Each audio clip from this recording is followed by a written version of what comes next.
Gloria Strode, and welcome to Straightforward. Today, I am so thankful to have my amazing friend, Chaplain Neil Richardson, visiting with us from SafeHouse Ministries. Welcome, Neil. Good morning. I tell you, you are just truly one of my favorite people, and I do have some favorite people that do real work in the community. You know how I feel about those that's doing the real work, and our viewers have heard me say this time and time again. The people that do the most work are often forgotten. It's thankless. You can never get paid enough because you're toiling with those that are in need while the rest of us is sleeping. And that is a true, honest, and fair statement. And so at SafeHouse Ministries, anytime people want to ride past there, you'll see people congregating in the front yard. If folks want to drop something off, I've done that before. You don't have to come in, because if you pull up, they'll come to the car. And, you know, they're very helpful with that.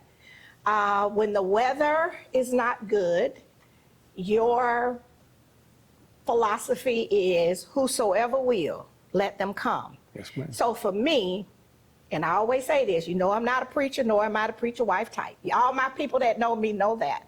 But that is what I love so much about what you all do at SafeHouse Ministries. Because we can't say that we for helping people and then we got to put all of these. Now, we got to have some rules, but we just can't put every stumbling block in the way, because then we're leaving people out. That's right. And so share with our audience how long you've been doing this. Because, see, when I first met you, we met at the jail. That's right. That's right. Gosh, that was 16 or 15 and a half years ago. Wow. So you've been in the vineyard a long time. Yes, ma'am. Okay. And so at the jail, what were you doing at the jail when I first met you? I was the chaplain at the jail. Okay, but you were still doing more than what your daytime job was. You know, God really blessed us with both a sheriff, because John Dar was sheriff at that time, Right. and a commander of the jail, Dane Collins, who had a philosophy of this is not a warehouse for bad people, Right. but this could be a place where people can get a break, learn something, get a chance to take some tools back out into the community and not come back. Exactly. And that's, I can say for myself, I witnessed it. You went with me inside the GED dorm, which, if folks have seen the new GED test, is more difficult than some of the regular school work. Yes, ma'am. And then the fatherhood dorm, and you had the veterans dorm. That's right. So I was able to go and visit in those different dormitories with you and then Sheriff John Dar. And it was just amazing to just talk to the people there, because many of them were very smart. They just had taken a detour, you know, and that can happen to any of us. I want people to know you have to be very careful, because the road in life is a long road. You can't see to the end. And so you wanted to bring tools to those that were being housed. Yes, ma'am. There. So instead of saying hope exists, we wanted to give them tangible hope. Yes. So if I can't get a job because I don't have a high school diploma, well, 183 people that were in the Muskogee County Jail left that jail with high school education diplomas. Really? 183 during our tenure. Wow. So if people who suffered substance abuse problems were able to get involved with first steps of a recovery program that we started in the jail that could then fold out into the community by joining either Christ-centered 12-step meetings or AA, NA, CA meetings. Right. So that's AA, Alcoholics Anonymous, CA, Cocaine Anonymous, and NA, Narcotics Anonymous. That's exactly for right. some of our people that might not know those acronyms. So those are resources that's in the community that's free. That's right. And you can go any day. Wherever they're holding a meeting, you can just show up, and it doesn't cost you anything, and you don't even have to say anything. You can just sit there. That's right. Okay? So I like that, but we want to keep telling people about those resources. That's right. Right. And so we were allowed to start the relationship with recovery in the jail. We also had faith-based dorms for women and for men. Oh, okay. So that if somebody believed that they accepted the truth that this is a spiritual battle. Right. This is not me versus the law. This is not me versus some the devil made me do it nonsense. Right. It's a spiritual battle. And if you're willing to surrender to Jesus Christ as Lord and Savior and fight that spiritual battle, he will join you. And if you start that in the jail, when you go outside, we can help you connect with a church. We can help you connect with resources that can allow you to continue that spiritual warfare. Okay, see, I wasn't familiar with the faith-based dorm, because when I came and we did a show there, first I came and just kind of took a tour, and then the next we did a show there. I went to the 3 That's right. that were, and we had very nice things on the wall, motivational, and got a chance to see the young men studying the GED book, which some of that math has escaped me because I've been, I'm a mature girl. I've been out of college a long time. No, really. But you were committed. Yes, ma'am. And I want to just say a little news about it. We learned something important. When a person starts to learn, they change. When they commit to learning, they change. And so if you went to jail and you read a book, you participated in something that would grow your education, you are in the process of changing. Okay. Because when you're reading a book, you're seeing new vistas that you don't see in the hood where you are, where you normally live. Yes. You don't see it in the abandoned buildings you've been hanging out in. You don't see it in a playground. But if you start reading a book, you can go, I can be there. Exactly. I can do that. And so those that needed an access to high school education could do that. But here's some interesting things. We assumed that the people who passed the GED test, so there's 183, that they would have the best recidivism rates, that they wouldn't come back in big numbers. We figured the ones that almost passed but didn't, they'd be a step beneath them, but they'd still be doing good. We figured the ones that came to class and never even earned the right to take a test would be down here a little bit, and that the rest of the population would be here. The difference between the men and women that were allowed into the GED program and the ones that graduated, so whether they never tested, tested and didn't finish, or passed, were within 0.03% of not coming back to jail.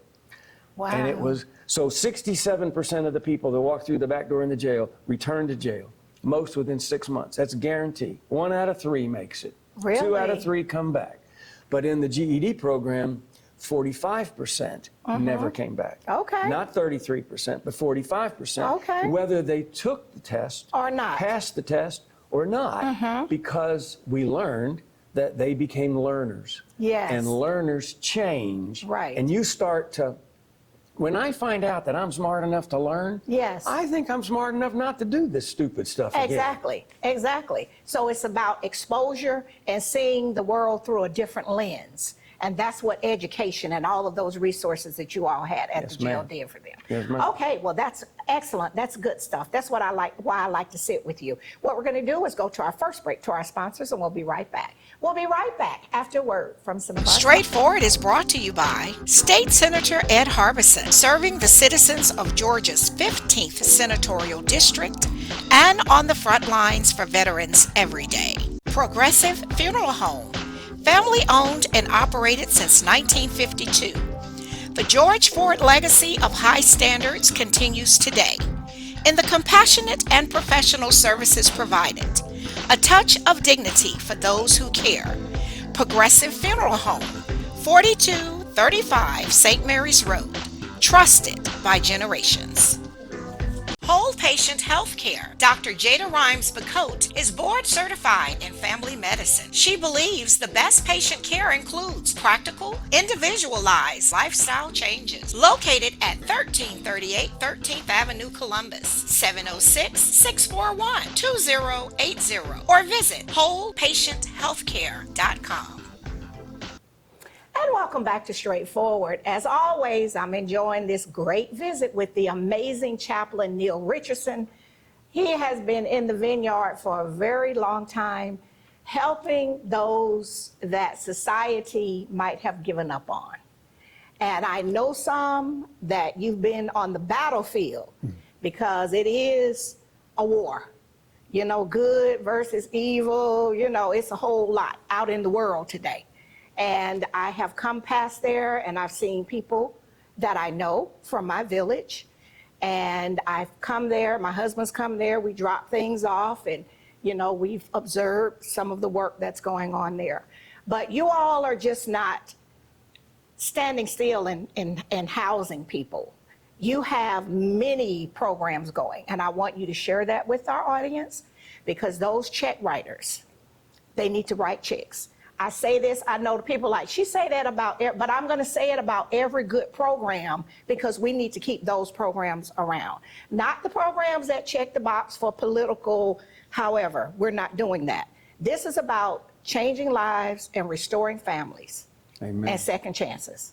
So share with our audience all the great programs you all have at SafeHouse. So we'll start at the SafeHouse itself. Okay. Over there at 2101 Hamilton. Okay, near Rose Hill Seafood, for the Amen. people that don't know. Same side of the street. Exactly, same side of the street. Okay. So we're open 365 days a year, 7 a.m. to 1 p.m. Okay. There's a devotion and a worship service 7 days a week, 365. There's a free breakfast and a free lunch. Okay. There's a free clothing closet. Okay. We have case managers who will sit down with somebody that's homeless and find out both what their barriers are and then help that person make a plan to overcome those barriers. Okay. So we agree on a goal to be housed. We agree on a goal to be a functioning member of society. And then we agree on a plan. So me as a client with a case manager would sit down and say, well, Neil's is an active cocaine addict, which I was. And So- you have been in recovery for how long? Well, I woke up at 4 a.m. this morning and I'm still clean today. No, that's a good testimony. Well, Yes, I it mean, is. It's a day at a time. Yeah, one day at a time. That's right. Okay, all right. So we'll sit down and say, Neil, are you committed to, we could get you into we have a program called Tomorrow's Hope, Tomorrow's hope. which, and I'll brag for a Oh, moment. brag. I want you to brag. It is the only CARF accredited, so that's a national accrediting agency for substance abuse programming. Okay. State licensed Okay. program that is absolutely free in at least the southeastern United States. Really? There is not another program that is absolutely free that has that level of skill sets. Okay, and what's that credentialing called? CARF. CARF. And we have that here in the Chattahoochee Valley. That's right. And we're the only one, That have a free one. free, right? That's right. In this part of the United States. Addition to that, Okay.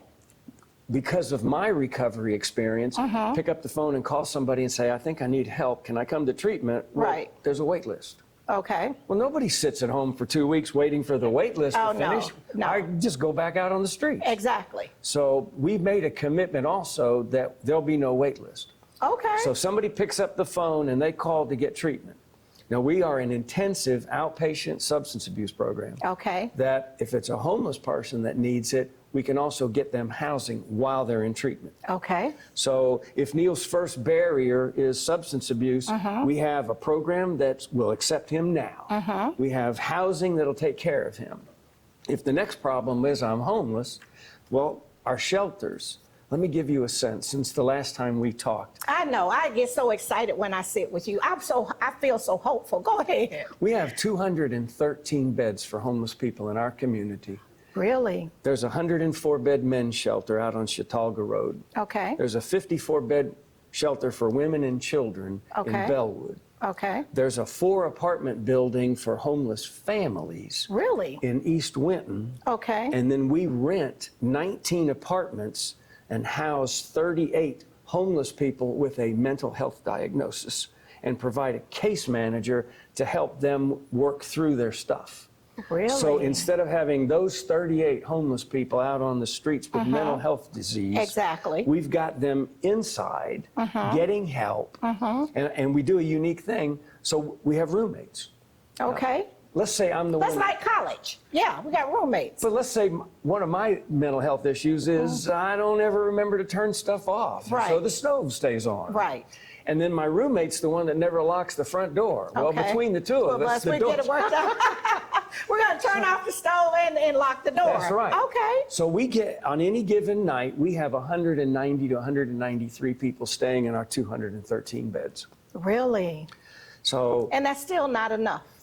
We need more. You all are doing an excellent job, but I didn't realize out on this end of town, we over at East Columbus, where this station is, in some of the woods, I've seen tents. Yep. They're really camps. Now, with my experience with Census Bureau, over 2 decades, we were looking at Second Avenue, under the bridge. You know, we had some traditional places where it had not grown to this part of town. And there are actually camps with tents.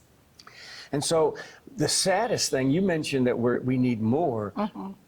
Even sadder is the number of new people. Yes. I mean, in the last year, I would say almost a third of the people that are seeking services at the Safe House, we're doing new intakes and introducing ourselves to people that were not homeless ever before. Right. Well, the rents are so high. Rents are high. Yeah. A lot of the jobs are being lost. I mean, the culture, it's a different kind of thing in the culture right now. Because I never would think that when you said East Winton, which is my village, is where I'm from, very proud of that, that they have some rentals there, $1,500 a month. And I was just stunned when I saw it on Zillow. I said, where? You know, which, not to say it's not, you know, a decent place, but that just really stunned me, that the rent would be that high. So if you're making minimum wage and you have children, There's no way. there's no way you can do that. Nope. It's no way. So, you know, I'm just glad that you all are there, you're doing it. I don't want us to go to the next, because I know you got big news to share here, and I'm excited for you to share it. But we're going to take our break, go to our sponsors, and we'll be right back. We'll be right back after word from some of our sponsors. Columbus Pediatrics GA, working together to build lifelong relationships between our staff and patients by consistently providing compassion, excellence, and value with 2 locations. The Old Town office at 3580 Massey Lane, Suite F, 706-596-8667. The Midtown office, 1900 11th Avenue, Suite A, 706-323-3400, ColumbusPediatricsGA.com. Barbara's Cleaning Service, a 5-star commercial service with satisfied customers in Georgia and South Carolina, built on the principle that every detail matters. Barbara's Cleaning Service, a new season building a family legacy. The Autism Hope Center. Diane Pope has dedicated the last 3 decades ensuring that families had support and resources for their loved ones on the autism spectrum. Join the Autism Hope Center for fellowship and resources, located at 200 Hamilton Road, Suite B, or call 706-604-6333. The Miley Agency. Gerald Miley and his team can assist you in every aspect of your insurance needs. Call today for your free quote at 706-996-2045 or visit themileyagency.com. And welcome back to Straightforward. I am truly enjoying this wonderful visit with my amazing friend, Chaplain Neil Richardson. You do so much. Even my grandson, the last time we interviewed you, my grandson Sebastian, we came to the shelter and he asked you to pray for him. And then you share it with me, and you text me a few weeks ago and say, how is Sebastian? And then today, before we started, you said, well, how's Sebastian? I said, well, he's now a sophomore in college, and he's getting ready to have a birthday pretty soon. He's going to turn 20 years old. And you said, I can't believe you remembered his name. And you was like, yeah, because he asked me to pray for him. This is like 2 years ago, right? You said, and I put him on my list. He lives in another state. So that spoke to my heart. But I already knew how you were an advocate for people and that you live your testimony, you know, and it's not just for the cameras. Lights, camera, action. You know, we get a lot of that with people. So you're walking the walk, you're talking the talk, and you're doing it every day. And I can testify to that. And I'm not a minister. So anyway, so you got good news. Tell us about the good news. So let me tell you the why first. Okay. There are 14,400 children 4 or under in Muskogee County. Okay. There are 7,800 child care slots. Okay, so there's a need. That's a crisis. Yes, It's not it a need. is. That's Yeah, a crisis. yeah. Because 2 things happen. One, supply and demand says, Right, well, I've got only so many seats and I'm full. right, Raise the rate. exactly, So what does that do to a person that's on life's margins? exactly, Cuts them out. exactly. They can't afford it. And so the people that we minister to are losing access to qualified child care. Right, So that's the problem or the crisis. okay, So we're partnering with the Fort Church Oh, and they are amazing. Yeah, it's a I wonderful love church. them. I attended the Trauma Anonymous training there. Right. So I can be a facilitator. But I've been attending the meetings there. I love going there. I told them I'm going to keep coming till they put me out. Well, They good. said they're not going to put me out. I heard that. No, really, but Right. they do so much in the community, and That's it goes right. back to what I said. The people that's really doing work, they're struggling with trying to take care of everybody, and someone needs to just write a big check and give the people that's really doing work money. Okay. Amen. Amen.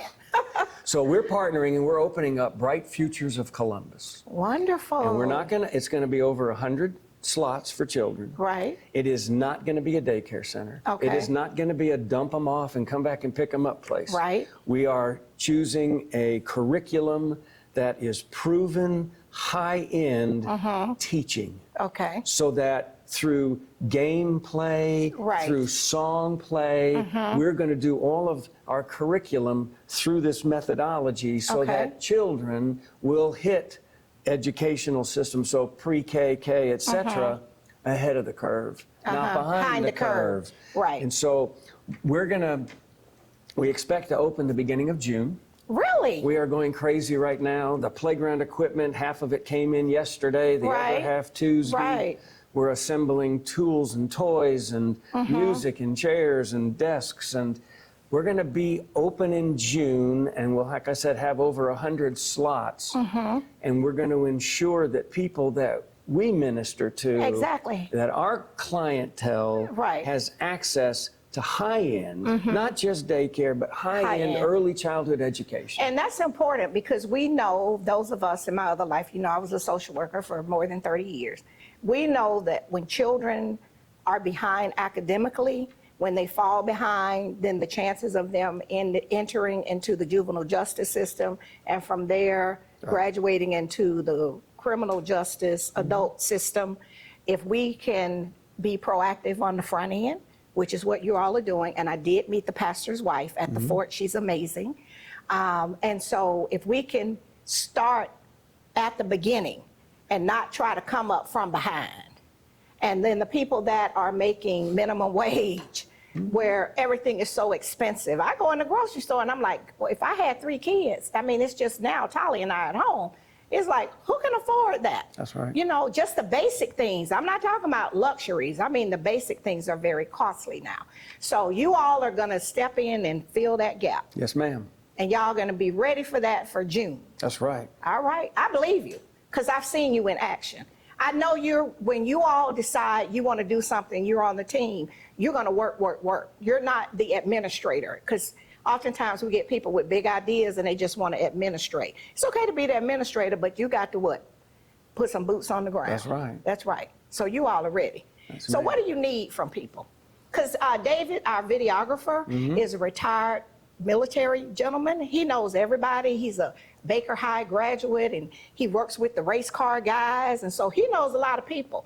So tell David and all of his friends. So it might sound interesting or silly, but we go through 500 cups of coffee every day. Okay. We need coffee. Okay. We need sugar in that coffee. Okay. We need toilet paper because of that coffee.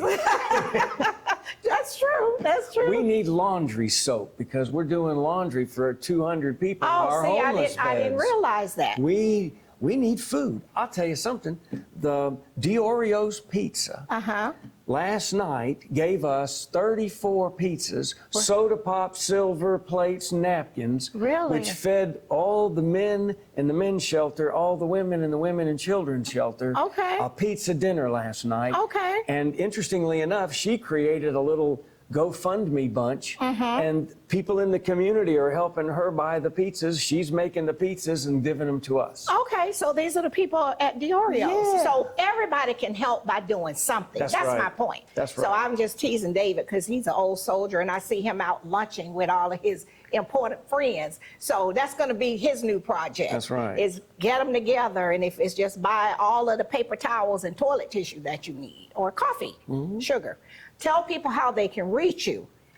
Are you available to speak to groups? Oh, yes. Because a lot of folks just live in their own little bubble, and they're not really aware because Right. this type of need has never really touched them. And if it did, their family had resources to look for services somewhere else? So, number one, the phone number at the Safe House and all of our various locations can be reached through this one number, 706-322-3773. Okay. We can also be found at SafeHouse-Ministries.com. Okay. And that website has volunteer opportunities, tells what we need people for help with. It lists, we have a wish list that we can Okay, plug that's you where the wish into. list is. So Okay. you can check into that, and you can plug in as a volunteer at any of our locations. Okay. I am more than happy to come to speak to small groups, big groups, any groups. And we do that at no charge. Oh, yes, ma'am. I just want to say that because, you know, our speakers are not free these days. Oh, my But goodness. you are waiting to speak. Yes. So you can get the message and the good news out. And then that way we can get more people involved in helping you all with restoring families, changing lives, and providing second ma'am. chances. I speak and share my story of addiction and recovery and how God blessed me and then used me to be involved in growing this ministry. We have clients who want to come out and say what God did for them through SafeHouse Ministries. So if you just want somebody to come by, I met with a church recently and they just had 10 men in a room, but they wanted to know how they could volunteer as a group from their church. Okay. And so they took over one project and they rotate those 10 guys to do that project. Okay. Well, So- see, everybody can do something. Yes, ma'am. Well, I want to thank you for all that you do, and definitely, you know, we're going to have you back. Now that I know about the new daycare learning facility, then I will connect with you on that and see what we can do to try to help with some resources there. Thank you so much. Thank you. I appreciate you. All right. This has been straightforward. If you don't stand for something, you will fall for anything. Until next time, be blessed. What up, world? What's up, Columbus? Be sure to tune in every Sunday, Straightforward with Gloria Strode, right here on NBC 38.